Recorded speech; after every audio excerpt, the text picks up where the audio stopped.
निधिवन ହେଉଛି ବୃନ୍ଦାବନର ସେହି ରହସ୍ୟମୟୀ ସ୍ଥାନ ଯେଉଁଠିକୁ ସନ୍ଧ୍ୟା ହେବା ମାତ୍ରେ ମଣିଷ ତ ମଣିଷ ପଶୁପକ୍ଷୀ ମଧ୍ୟ ଯାଆନ୍ତି ନାହିଁ। କାହିଁକି ନା ଲୋକମାନେ ମାନନ୍ତି ଯେ ଆଜି ବି ସେହି ସ୍ଥାନରେ ରାଧାକୃଷ୍ଣ ଗୋପୀମାନଙ୍କ ସହିତ ରାସଲୀଳା କରୁଛନ୍ତି।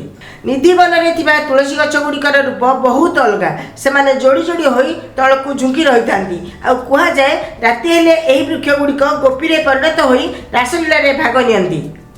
ଆଉ ସକାଳ ହେବା ଆଗରୁ ପୁଣି ଥରେ ବୃକ୍ଷରେ ପରିଣତ ହୋଇଯାଆନ୍ତି। ପୂଜକମାନେ ରାତି ପାଇଁ ଏଠାରେ ଥିବା ରଙ୍ଗମହଲ ସୁଗନ୍ଧିତ ଫୁଲ ସଜା ସହିତ ଦାନ୍ତକାଠି ପାଣି ଏବଂ ପାନ ରଖିଥାନ୍ତି। ଆଶ୍ଚର୍ଯ୍ୟର କଥା, ପରଦିନ ସକାଳେ ଦ୍ୱାର ଖୋଲି ଦେଖନ୍ତି ତ ସେଜ ଭାଙ୍ଗି ହୋଇଛି ଏବଂ ସମସ୍ତ ଜିନିଷ ବ୍ୟବହୃତ ହୋଇଛି ଏବଂ ଏପଟ ସେପଟ ହୋଇ ପଡ଼ିଛି।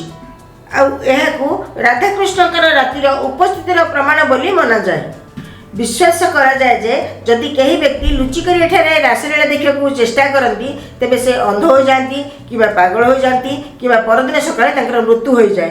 कमेंट रे निश्चय राधा राधा लिखंतु।